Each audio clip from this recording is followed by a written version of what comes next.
I started having a problem with the word music. It's like everything, as long as it turns at some point into music, it seems to be accepted. You know, I mean, now we have like, you started with theremin, like interpreting Tchaikovsky, like old classic music, and then sort of the everyday came in, and then original sound came in, and then at one point it mingled together again, and Boulez, and then we could not differentiate anymore between what is electronic acoustic, what is originally produced by an instrument, and then now you say that Cage's words, or what he was reading or announcing, is also music. So it's I don't see it as music. You know, it's like I'm getting a little bit disturbed by the word music, especially when it looked like way beyond. You know, so that's like what Billy was actually like, I guess, trying to say, like, in the future, you know, it's like, what role will the sound has if, like, everything is at our disposal and everything will be music?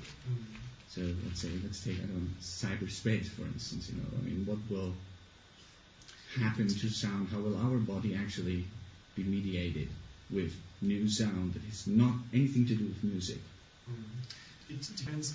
There are different meanings. You can see at the historical meaning of the term music coming from the Greeks, as I tried to explain yesterday, from the word musike, and that has a totally other sense. We try to use the word music now in the world of media sounds, and in the world of media sounds, all depends on the context. How you use something. And the way how John Cage used his own speaking, his own words in Rotario, it was a musical way of using it. And so it's very difficult, as we saw in the last 3 days, to have a very straight theory with very defined terms to describe these phenomena we are confronted with now. So we always used, we always try to look for a vocabulary to describe these new phenomena, and often we use this vocabulary like metaphors, like analog and digital, and with terms out of the visual department. I think DJ Spooky, he came up with, I don't know, did he invent glitch music, or was this a term that was like used before he actually was showed it to us? I don't know. I think he maybe invented the word, but he didn't invent it. But that was for me like a sub-phenomenon already, you know, like especially with the visuals, so like these demographic patterns. And glitch music is already formed like performing music. Okay. No, I'm not familiar with that. So. But he didn't use it in eclectic manner. It was a kind of creating a new context, and I think that is the difference between mixes of DJ Spooky and music in shopping malls. Michael, I'm interested in the way you use the word exotic, because it seems like you use it in a kind of a kitschy way, like the exotic is just exoticism, a tourist's version of India or the South Seas or whatever.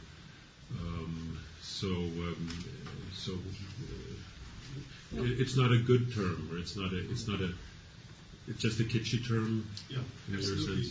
And the example of Yodelindi is for me a kitschy example of using their own musical original tradition. And I visited Australia, and I was at several places where Aboriginal music was made. And this is, I think, in contrast to the example of Jan Gabarek and Ustad Fateh Ali Khan, is an example for kitschy exoticism in music. We call it, I think, tokenism. It's like when you decide you're going to have a group of people and you put one black and one woman there, and that way you can say you're diverse and you're exotic because you have one member of those groups. It is no synthesis. Yeah, it's just there as a sort of... I wonder if you could talk more about the ways in which this globalization you're talking about causes, as you say, kind of an affirmation of difference, where you have composers, the music is no longer Western or Eastern, it's ambiguous, versus like with the Orthoyundi example seems like very common to me, like now with kind of a global music scene, stuff that was originally kind of ethnic music with a very like unique and specific rhythmic quality. It all has that form of organicity behind it, and it becomes this kind of like accidental aesthetic imperialism. It all becomes like reduced to the same like beat behind it. So it's a beat imperialism. Yeah. What did you say again? I like that. Accidental? Aesthetic imperialism. Okay. So I just want to know what you thought about like how, which ways are the ways that it causes like different things to happen, and what's that's also the MTV phenomenon. If MTV started in India, for example, they started with songs like this Orthoyundi song, and after 4 or 5 years now, it changed, and they have now in MTV in India more and more songs more authentic from an own pop production, and it's a very interesting phenomenon. Yeah, because we're talking about in visual culture that to be understood worldwide. I mean, like there's kind of this double effect, because at the same time with world exposure, you're getting new influences, but at the same time to be understood on a world scene, like in visual culture, it has to be, everybody has to understand it. So now for everyone to understand it, it all has to have a beat on it. Yes. I'm very sympathetic to what Johannes said, and in other moments I would argue and say, no, impossible, it's all music. But there are still other moments when I get very frustrated, especially when I have to do a class in rock aesthetics, and people come in there talking about things that are just inappropriate to even discuss for rock music, things that are more appropriate for classical music. And I want to know, maybe what you think about just how shameful it is that we've got one word for sound art, music, and we draw very serious distinctions between film and video. We have different aesthetic criteria for those. I mean, visual arts have their own names. I mean, the stuff that we've been listening to in here, we've got sound art that is made with very different materials, using very different practices, and yet it's all being stuck in the same place, music, and we feel compelled to talk about it this way without ever going into what's digging deeper into what exactly is going on and how should we speak about it, considering those practices and materials.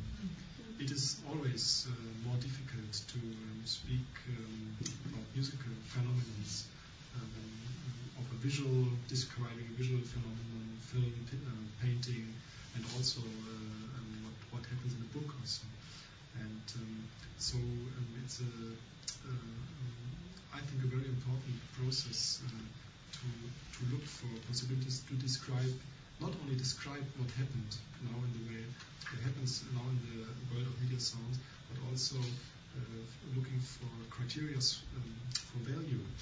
And a little bit I tried to point out this in the difference between exoticism and synthesis in my paper.